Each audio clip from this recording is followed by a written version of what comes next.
Good evening, everyone. I'd like to call the regular council meeting for Monday, June 17th, 2024 to order. Would you all please stand for the Pledge of Allegiance and a moment of reflection?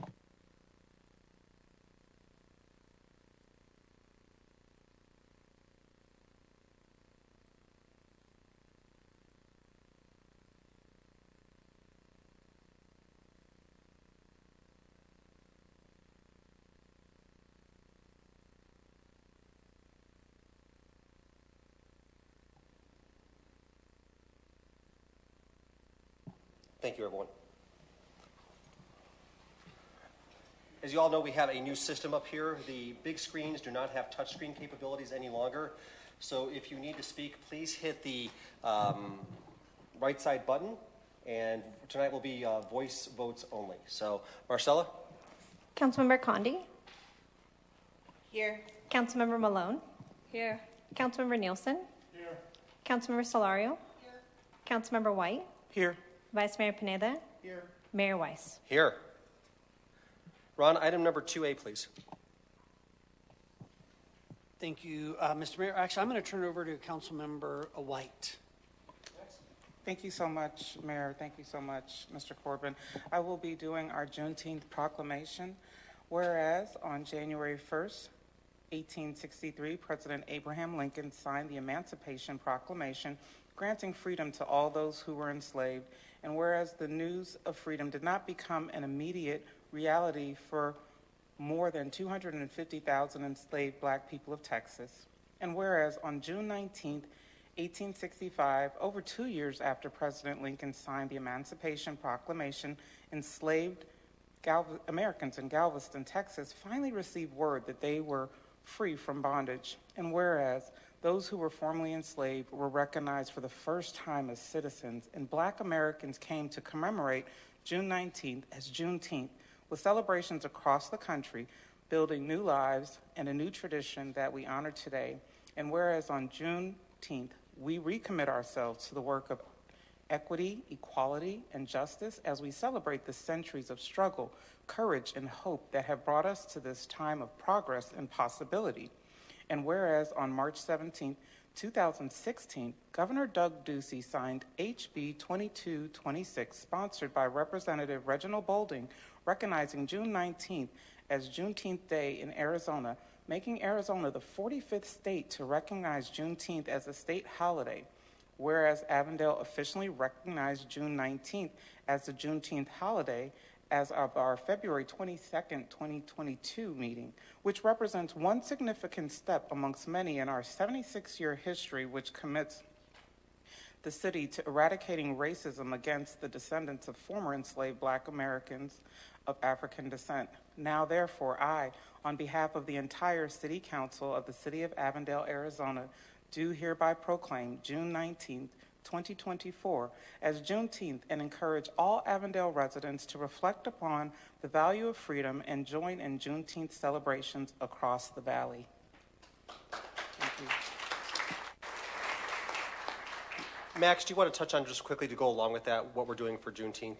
Yes, we will be hosting our second annual Juneteenth event right here at the amphitheater outside of our City Hall chambers. So we invite everybody to come out. It starts at 5 p.m. this Wednesday. I believe Mayor Weiss, you'll be there as well. I will be there, with you and other council members and members of the city. And guys, I was just taking a look at something really interesting. Juneteenth is actually my anniversary for being an Avondale resident. My home, I closed on it on Juneteenth in 2008. Are you having everyone, hold on. Yes. Are you having everyone over to your house after to celebrate? Everyone, we're going to Max's house after. We can head over there. If you find it, you'll validate it and be there. Thank you so much, though. I really appreciate that. Thank you. And we look forward to seeing everybody out at Juneteenth this Wednesday. Thanks, Max. Marcel, any unscheduled public appearances? I don't have any cards. Thank you, Mayor. I have not received any requests to speak. Item number 4 is consent agenda. Are there any councilors who wish to have an item removed for separate consideration? Seeing none, can you voice your motion and second? I move. Okay. I have a motion from Councilmember White. A second from Councilmember Solorio. Marcella? All those in favor say aye. Aye. Any opposed? Thank you, Mayor. That was easy. Do we like that better? Do we like that better? I think so. Ron, the next two items are going to be, I'm guessing, going to be done together? Yes, Mr. Mayor, 5A and 5B will be presented by Andy, our Director of Human Resources. Hi, Andy.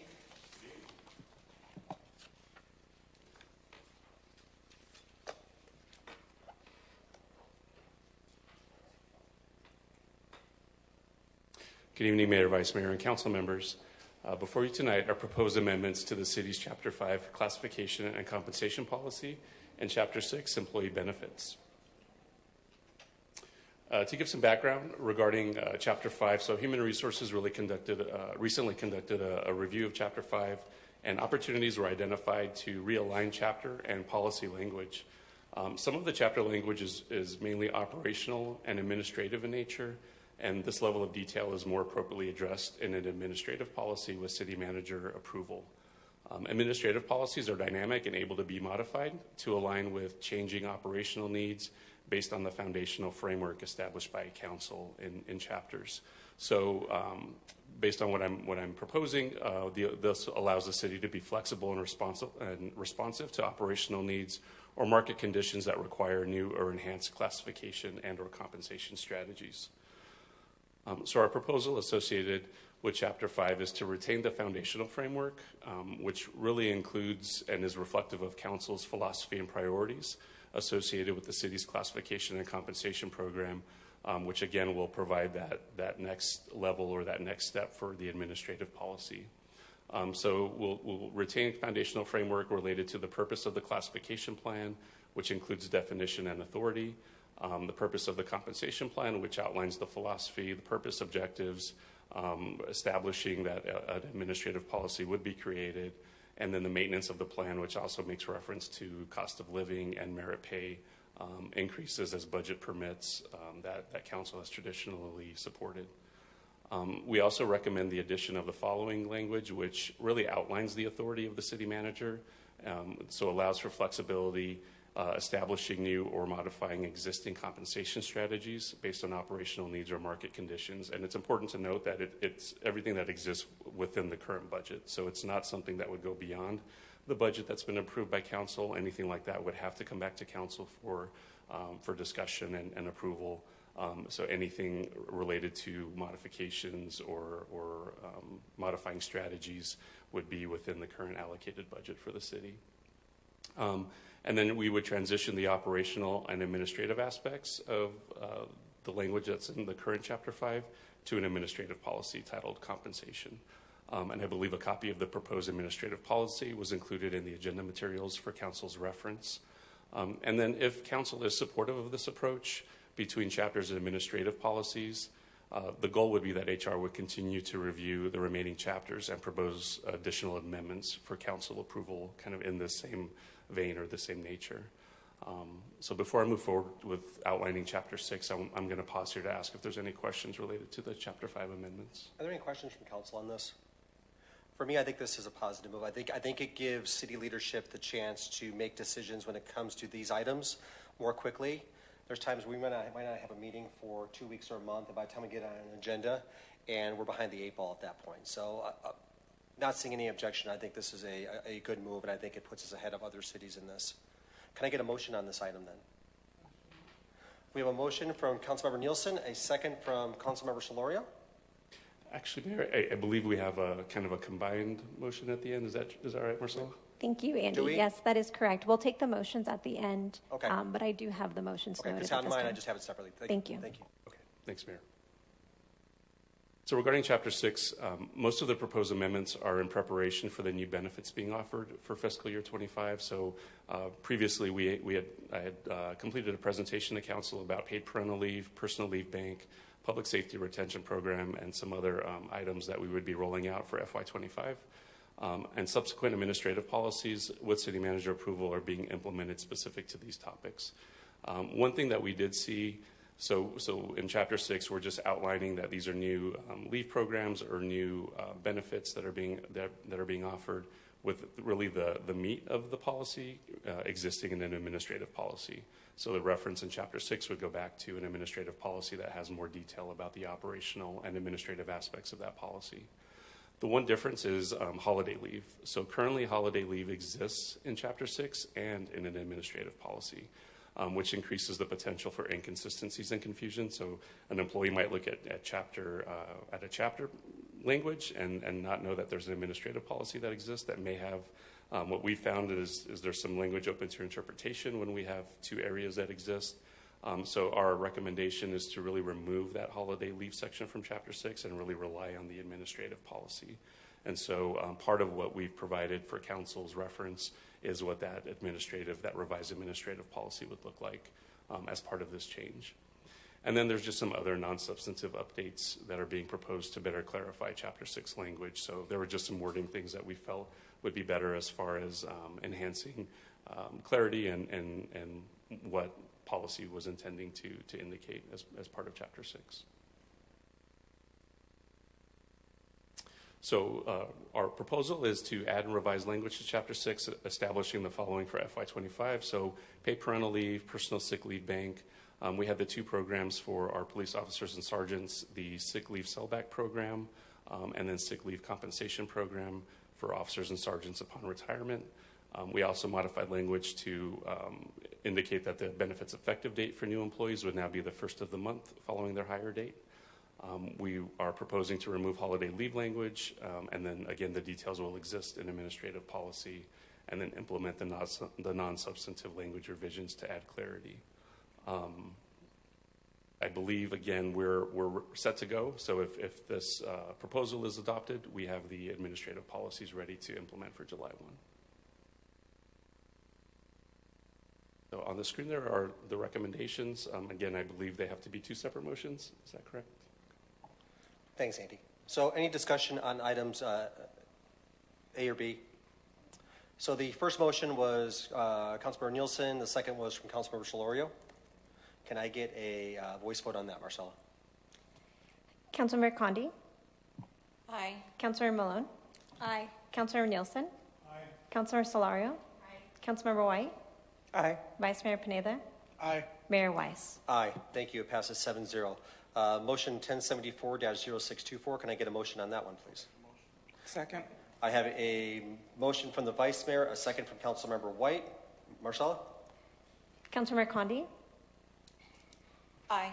Councilmember Malone, Aye. Councilmember Nielsen, Councilmember Solario, Councilmember White, Aye. Vice Mayor Pineda, Aye. Mayor Weiss. Aye. Passes unanimously. Thank you, Council. Andy, Ron, thank you for all the hard work on that. Thank you. Ron, next item, please. Thank you, Mr. Mayor and Council. Next up, we have a presentation by Renee, our Director of Finance and Budget. I believe will be our last piece of the puzzle for this next year's budget. Good evening. That is true. Good evening, Mayor, Vice Mayor, and Council. I am here to present the fiscal year 2025 final budget. So the final budget did not change from what was last presented to Council for the tentative budget. The total stayed the same at $443,221,000. So as we've been doing all along, we are keeping up with any changes from the last version. So in this final budget, the total didn't change, but we do have some revisions that took place within. So a total of 5. The first 2 are carryover adjustments for vehicle replacement and some fire inspector services. What that means is that monies were appropriated in fiscal year 24 are being pushed into 25, and therefore we're making the adjustment in the final budget.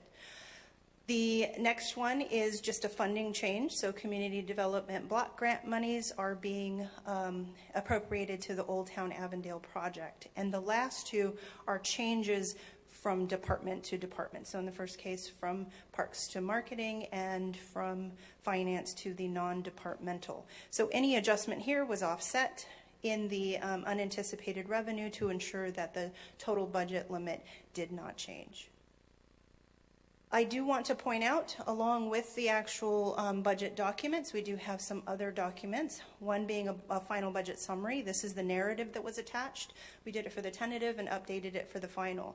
The others are administrative awards over $50,000. This is for procurement to give them the authority to execute contracts and such in the new fiscal year.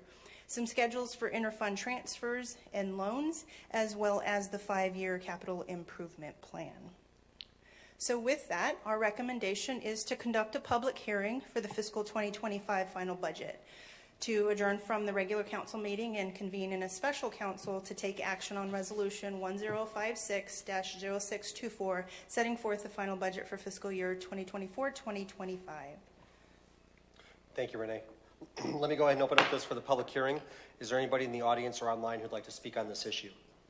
Thank you, Mayor. I have not received any requests to speak. Thank you, Marcella. With that being noted, I'm going to go ahead and close the public hearing. Open it up to council for any questions or comments. I'd like council to note on this, when you look at the budget from this year to last year, it's actually $22 million less than it was last year. And a significant part of that, $179 million was capital improvement projects, which is the commitment that council made many years ago to catch up on those things. We have the aquatic center off our backs right now, but there's big projects that are coming forward. And I'm glad that we took a very conservative approach to budgets. I see cities out there that are doing 5 to 10% increases, and that makes me nervous for them. But I'm very happy with this budget and where we're at right now. Ron, any comments on the budget at all? It was your second budget with us? It is, Mr. Mayor. Thank you. No, again, a big thank you to Renee, and I saw Rob. Yep, there he is, Rob, and the team and all the department directors. Also, in addition to that lower budget, that one of the reasons we were able to accomplish so much was because almost every department, I think minus one, but I won't call out the fire by name, gave back money from their budget, so had a reduction. I'm sorry, that was slipped. I'm sorry, Chief. Sorry, big Wow. slip. But him and I know the reasons, very valid reasons. He's absolutely a big team player. But so every department gave back. We cut over $2 million from department operational expenses so that we could afford to program positions and priorities that council believed in and to meet the needs of our community. So couldn't be more appreciative and thankful to the whole leadership team in making this budget. And a lot goes to say to council, a lot of thank yous to council for clear direction, clear setting of priorities, putting our community first, and I'm grateful to work in such a wonderful place. Thank you, council. And I think when you look at this budget and you look at last year's budget, which was also a very mild, when you take inflation into account, I don't even think it was an increase. But you look at what we've done this year with taking care of our employees, police and fire, on pay raises, the investments we've made in the city. I think this will pay off for councils going forward, especially in those lean years that are coming up in 26 and 27. So public hearing is closed. We're going to come back to this in about 3 minutes for a special meeting. So with that being said, next item is the summary of current events from us. Anything, council, you guys want to update us on? Anything happening out there? Today was my last meeting on the MAG Executive Committee. So that was I've been on there for a while. I know I have my TPC meeting tomorrow. Max, I believe, who's taking over that role? Max, you're taking over that role for TPC going forward? Mr. Mayor, what's TPC? The MAG Transportation Policy Committee. So it goes hand in hand with what we do on RPTA. So tomorrow will be my last meeting on that board. I've been on that board since I was a council member. But it's going to be in really good hands, and I think Max brings that knowledge of how RPTA and TPC mesh together for cities. So anyone else? Thank you, Mayor. I just had one thing. I wanted to thank the City Manager's Office. I had the opportunity to attend NLC summer meeting in Rancho Cordova, and I did convene with the Transportation and Infrastructure Policy Committee. So we're doing a lot of work trying to hone down how we make our policy statements. And really, it was really great and refreshing to go visit Caltrans. Just to give you guys a heads up, our station right across the street, we won't even talk about it too much, but it looks much better than the Caltrans dispatch area, much less our own police department. So you guys, we're kind of leaps and bounds way ahead of what they need in regards to dispatch. Actually, Caltrans and CHP in Sacramento share a dispatch area. So I know we have shared services here. Really won't go further than that, but it's really amazing. So thank you, Council, for allowing me to sit in the space of transportation. I felt like I got the opportunity to learn a lot, see a lot. And safety is first, so when we talk about transportation, we'll make sure we keep that first here as well. Thank you. Thank you. Anyone else? All right, can I get a motion to adjourn? I have a motion from Councilmember Solorio, a second from Councilmember Malone. Marcella? All those in favor say aye. Aye. Any opposed? Thank you. I'm going to go ahead and close the regular meeting. I'm going to go ahead and open up the special meeting. Marcella, do you mind doing roll call, please? Councilmember Condi? Here.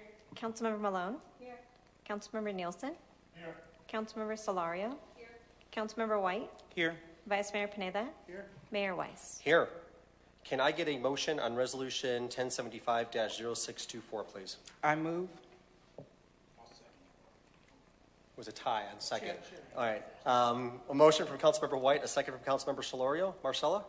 I'm going to do a roll call vote, Yep. Mayor. Councilmember Condi, Aye. Councilmember Malone. Aye. Councilmember Nielsen. Aye. Councilmember Solario. Aye. Councilmember White. Aye.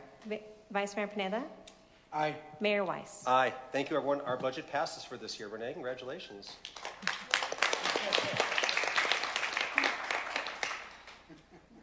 Can I get a motion to adjourn to executive session? I move we adjourn the executive session. Did we? All right, Max? Second. Motion from Max, second from Mike. Marcella?